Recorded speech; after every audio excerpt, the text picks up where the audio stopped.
नमस्कार। आकाशवाणी चंडीगढ़ से प्रादेशिक समाचारों के साथ मैं रत्तिका। पहले इस बुलेटिन के मुख्य समाचार। प्रधानमंत्री नरेंद्र मोदी ने देश के युवाओं को नवाचार लाने का आह्वान किया है।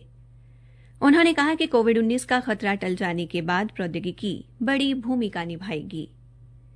हरियाणा के मुख्यमंत्री मनोहर लाल ने सोनीपत और पानीपत जिलों में जहरीली शराब त्रासदी के पीड़ित परिवारों को 2-2 लाख रुपए की सरकारी सहायता देने की घोषणा की। हरियाणा सरकार ने राज्य में पटाखों की बिक्री और पटाखे चलाने पर पूर्ण पाबंदी लगा दी है। और हरियाणा में आज शाम तक कोविड-19 के 1790 नए मामले सामने आए, जबकि 1200 कोविड मरीजों को स्वस्थ होने पर अस्पताल से छुट्टी दी गई। अब समाचार विस्तार से। प्रधानमंत्री नरेंद्र मोदी ने देश के युवाओं को नवाचार लाने का आह्वान किया है और उनके लिए कारोबार आसान बनाने के लिए अपनी प्रतिबद्धता व्यक्त की है। श्री मोदी ने युवाओं को अपने नवाचार के माध्यम से लोगों का जीवन सरल बनाने के लिए कहा है। प्रधानमंत्री ने आज भारतीय प्रौद्योगिकी संस्थान IIT दिल्ली के 51वें दीक्षांत समारोह को वर्चुअल माध्यम से संबोधित करते हुए कहा कि नवाचार आत्मनिर्भर भारत अभियान की सफलता के लिए एक बड़ी ताकत है। उन्होंने जोर देकर कहा कि आत्मनिर्भरता वैश्वीकरण के साथ उतनी ही महत्वपूर्ण है। प्रधानमंत्री ने कहा कि कोविड-19 के कारण संकट काल में विश्व में बड़े बदलाव आए हैं और कोविड का खतरा टल जाने के बाद प्रौद्योगिकी एक बड़ी भूमिका निभाएगी। श्री मोदी ने कहा कि यह पहली बार हुआ है कि कृषि क्षेत्र में नवाचार और नए स्टार्टअप शुरू करने के लिए बहुत सी नई संभावनाएं पैदा हुई हैं। उन्होंने कहा कि निजी क्षेत्र में भी निवेश के कई मौके पैदा हुए हैं। उन्होंने यह भी कहा कि BPO क्षेत्र में कारोबार को सुगम बनाने के लिए बड़ी पहल की गई है। श्री मोदी ने कहा कि अब युवाओं को गुणवत्ता, विस्तार की संभावना, विश्वसनीयता और अनुकूलता का नया मंत्र अपनाना होगा।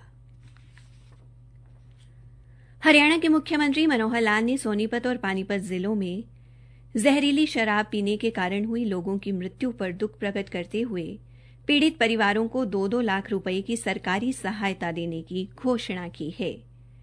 चंडीगढ़ से जारी एक प्रेस विज्ञप्ति में उन्होंने कहा कि यह राशि मुख्यमंत्री राहत कोष से दी जाएगी। उन्होंने कहा कि इस मामले में पुलिस ने गिरफ्तारी की है और आगे जांच की जा रही है। मुख्यमंत्री ने कहा कि प्रदेश सरकार द्वारा शराब की अवैध बिक्री करने वाले लोगों पर सख्त कार्रवाई की जाएगी। हरियाणा के बिजली मंत्री रणजीत सिंह ने कहा है कि रानियां हलके के 11 गांवों में जल जीवन मिशन योजना के तहत 286,50,000 रुपए की धनराशि के कार्यों की निविदाएं लगाई जा चुकी हैं, जिसके तहत इन गांवों में ट्यूबवेल व पीने के पानी की लाइन बिछाई जाएगी। बिजली मंत्री आज सिरसा के रानिया में विकास कार्यों को लेकर जिला उपायुक्त व अन्य अधिकारियों की बैठक में संबोधित कर रहे थे। उन्होंने कहा कि इसके अलावा 16 गांवों के विकास के लिए 18 करोड़ 45 लाख रुपए के कार्यों की अनुमानित लागत को स्वीकृति के लिए चंडीगढ़ मुख्यालय में भेजा गया है।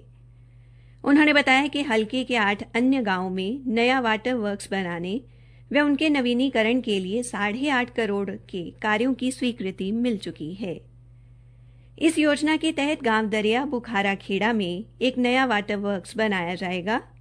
बिजली मंत्री ने बताया कि गांव रिसारिया खेड़ा से केहरवाल तक 7 किलोमीटर लंबी सड़क, गांव खैरेका से रानिया होते हुए बन सुधार, चामल झोडर नाली व धोतड़ की 16 किलोमीटर लंबी तथा गांव खारियां से भुनाखाई शेरगढ़ तक की 5.5 किलोमीटर लंबी सड़क के निर्माण के लिए निविदा हो चुकी है और निर्माण कार्य जल्द ही शुरू किया जाएगा। उन्होंने कहा कि दीपावली पर्व के बाद रानिया हलके के गांव के विकास के लिए पंचायतों को राशि जारी की जाएगी। प्रादेशिक समाचार आकाशवाणी चंडीगढ़ से प्रसारित किए जा रहे हैं। आकाशवाणी के समाचार सेवा प्रभाग द्वारा कोरोना उचित व्यवहार जन आंदोलन के तहत कोविड-19 के प्रति लोगों को जागरूक करने के लिए शुरू की गई नई श्रृंखला आओ कोविड को हराएं के तहत आज का संदेश है, याद रखें मास्क और 2 गज की दूरी, बार बार हाथ धोना भी है जरूरी। त्योहारों के मौसम में खुद सचेत रहें और दूसरों को भी सचेत करें। कोरोना उचित व्यवहार का पालन करें, ये आपकी सामाजिक जिम्मेदारी भी है। पटाखों से होने वाले प्रदूषण और कोविड-19 को फैलने से रोकने के लिए हरियाणा सरकार ने राज्य में पटाखों की बिक्री पर पूर्ण प्रतिबंध लगाने का निर्णय लिया है। मुख्यमंत्री मनोहर लाल ने कल एक संवाददाता सम्मेलन के दौरान यह जानकारी दी। उन्होंने कहा कि यह निर्णय विस्तृत चर्चा के बाद लिया गया है और इस संबंध में नोटिस भी जारी किया जाएगा। उधर यमुनानगर में प्रशासन की ओर से जिले में पटाखे के गोदामों का निरीक्षण कर जांच की गई।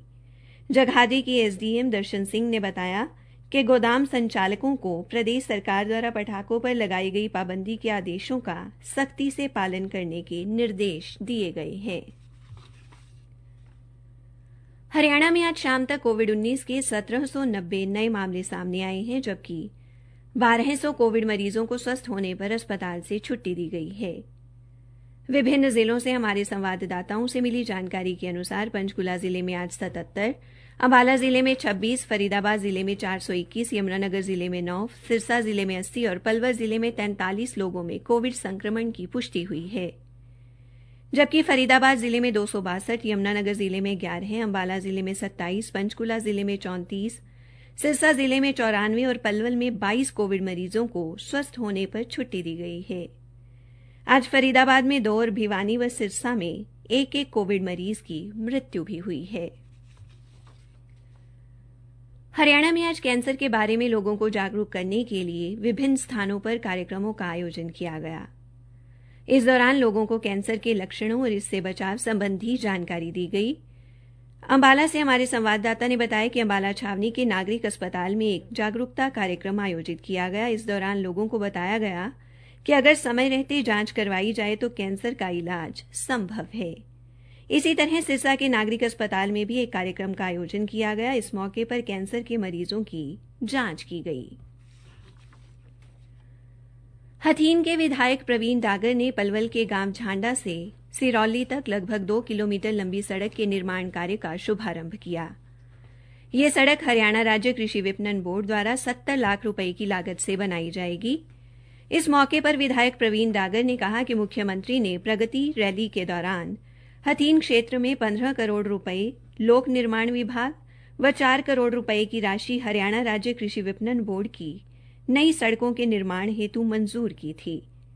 इसके बाद हथीन क्षेत्र में अन्य सड़कों का निर्माण कार्य भी जल्द शुरू कर दिया जाएगा। मुख्यमंत्री की घोषणा के बाद पलवल के राजकीय प्राथमिक विद्यालय को राजकीय मॉडल संस्कृति विद्यालय बनाया गया है। इस मौके पर पलवल के विधायक दीपक मंगला ने कहा कि जिले में 61 स्कूलों को राजकीय मॉडल संस्कृति विद्यालय बनाया गया है, जहां पहली से 5वीं कक्षा तक के बच्चों को अंग्रेजी माध्यम से शिक्षा दी जाएगी। फतेहाबाद पुलिस ने नशीली दवाओं की तस्करी करने के आरोप में मोटरसाइकिल सवार एक युवक को 3000 नशीली गोलियों सहित गिरफ्तार किया है। पकड़े गए युवक की पहचान बस्ती जाखल निवासी संजू के रूप में हुई है। पुलिस ने उसके खिलाफ मामला दर्ज कर अदालत में पेश किया, जहां से उसे पूछताछ के बाद न्यायिक हिरासत में भेज दिया गया है। अंबाला जिले के गांव कौवला स्थित जवाहर नवोदय विद्यालय में 6ठी कक्षा में प्रवेश के लिए परीक्षा अगले वर्ष 10 अप्रैल को जिले के विभिन्न परीक्षा केंद्रों पर आयोजित की जाएगी। हमारे संवाददाता ने बताया है कि इसके लिए विभाग की वेबसाइट पर ऑनलाइन आवेदन किया जा सकता है। अंत में मुख्य समाचार एक बार फिर। प्रधानमंत्री नरेंद्र मोदी ने देश के युवाओं को नवाचार लाने का आह्वान किया है। उन्होंने कहा कि कोविड-19 का खतरा टल जाने के बाद प्रौद्योगिकी बड़ी भूमिका निभाएगी। हरियाणा के मुख्यमंत्री मनोहर लाल ने सोनीपत और पानीपत जिलों में जहरीली शराब त्रासदी के पीड़ित परिवारों को 2-2 लाख रुपए की सरकारी सहायता देने की घोषणा की। और हरियाणा सरकार ने राज्य में पटाखों की बिक्री और पटाखे चलाने पर पूर्ण पाबंदी लगा दी है। इसी के साथ प्रादेशिक समाचार समाप्त हुए।